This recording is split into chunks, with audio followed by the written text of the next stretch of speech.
Olá, queridos, graça e paz. Nós estamos aqui dando continuidade à nossa aula de antropologia e agora eu quero falar especificamente das partes.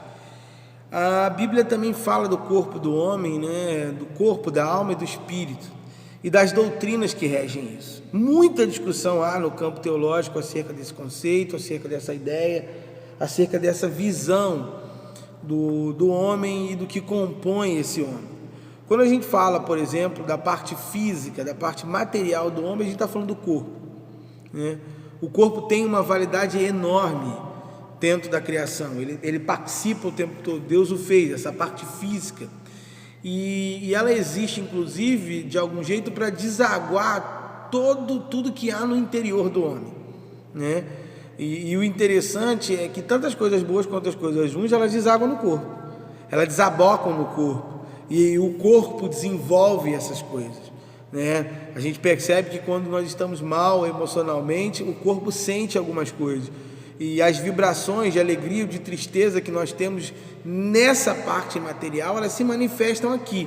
Então o corpo é o cartão postal do homem, né? O corpo é onde o homem manifesta os seus sentimentos, ou não, mas boa parte daquilo que ele percebe, sente, daquilo que ele vê, daquilo que ele entende, né? Há muitos livros que inclusive vão dizer, quando eles dizem que o corpo fala, é porque de fato a alma, a parte imaterial do homem tem uma ligação direta com essa parte material, tratando o homem, operando no homem e sendo assim esse lugar onde tudo que as coisas que nós sentimos ou pensamos acaba se revelando, se manifestando, se operando em nós. É importante pensar que, diferente do que os gnósticos, por exemplo, pensavam, que achavam que o corpo para nada presta, algumas doutrinas também defendem isso, o cristianismo em si, a teologia cristã não. A teologia não em momento nenhum descarta o corpo. Ainda que a Bíblia está repleta de textos falando da carne, dos prazeres da carne e tudo mais, mas ela não está, na verdade, demonizando o corpo ou tratando o corpo como algo desprezível. O nível de valoração do corpo é tão grande no cristianismo e na teologia cristã que a gente percebe que no conceito de parúzia, no conceito da volta do mestre, o próprio apóstolo Paulo inúmeras vezes vai dizer que aquilo que é corruptível se reveste de incorruptibilidade. A própria Bíblia tem a promessa de um corpo glorificado.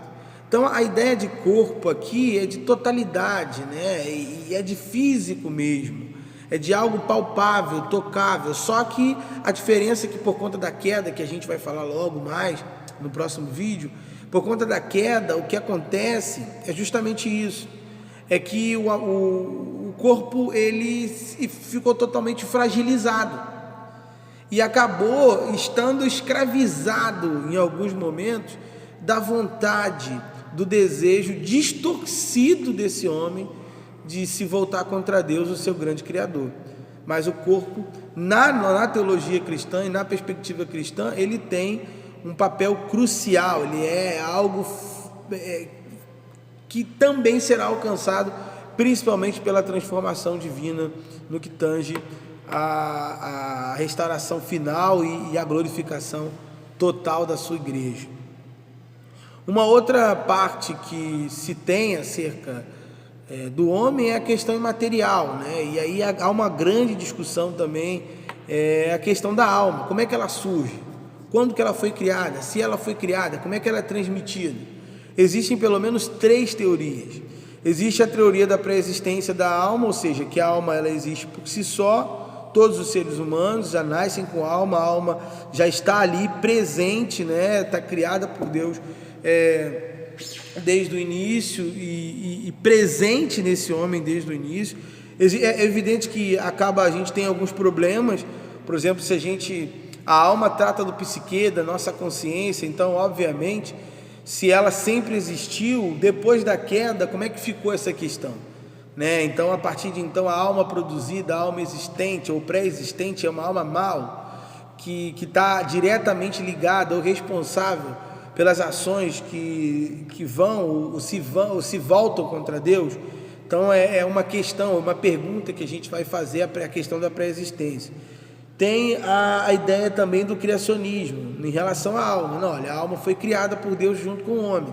O problema é o que se dá depois da queda, porque depois da queda muita coisa se altera, e uma das coisas é a concepção disso. Tá, Deus cria a alma, beleza, ele criou a alma do homem, mas depois da queda do homem, os homens que vão surgindo ali, como é que se dá a criação dessas almas viventes?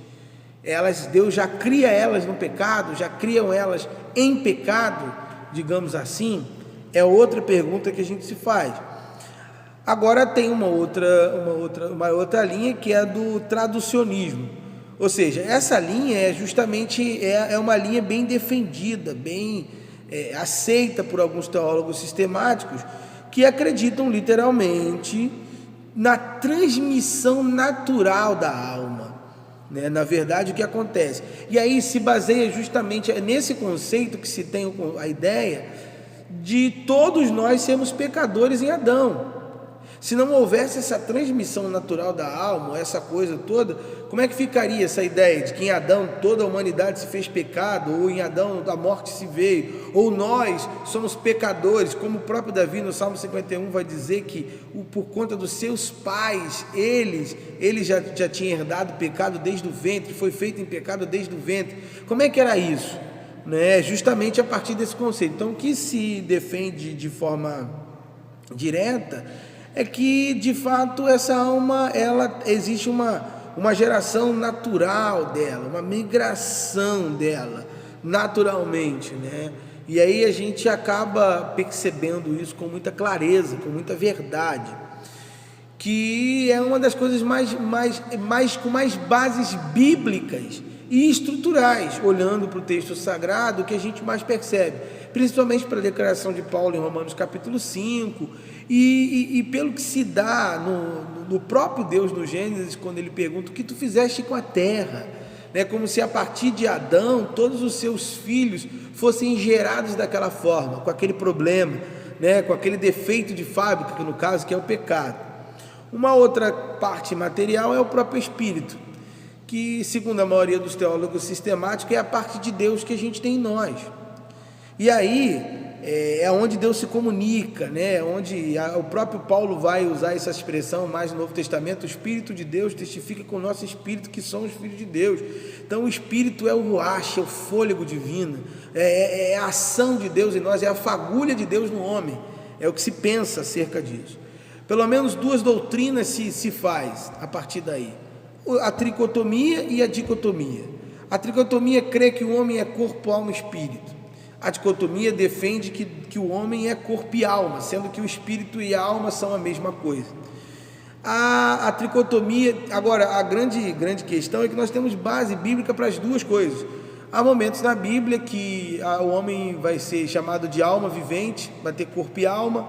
Há outros que você vai ver textos bíblicos falando de espírito, alma e corpo, né? Como aquele texto mesmo de Hebreus, a palavra de Deus faz divisão entre alma e espírito, fazendo separação de medulas. Então a gente tem ali a presença dos três elementos. Na verdade, eu particularmente acredito que essas duas doutrinas são criadas num certo momento para a estrutura, principalmente para os gregos ali, que tinham essa mania de dividir tudo para poder entender, né? Mas eu queria propor aqui para vocês uma outra possibilidade: a possibilidade da integralidade do ser. Eu particularmente acredito que o homem é um ser composto de corpo, alma e espírito, mas o homem em si é um ser integral, Eu, por exemplo, quando leio 1 Tessalonicenses 5:23, eu vejo Paulo dizer isso. Paulo diz: seja todo homem santificado. E o que é o homem? Corpo. E o que é o homem? Alma. E o que é o homem? Espírito. Então Paulo está falando do homem na sua totalidade, né? Eu sei que é excelente para a elucubração e para as reflexões teológicas esse tipo de discussão. Contudo, eu acho que a gente, olhando para o homem desta forma, a gente consegue entender o homem na sua totalidade e perceber que esse homem, essa humanidade, tem tudo isso: tem corpo, tem alma e tem espírito. Fique na paz e até o próximo vídeo.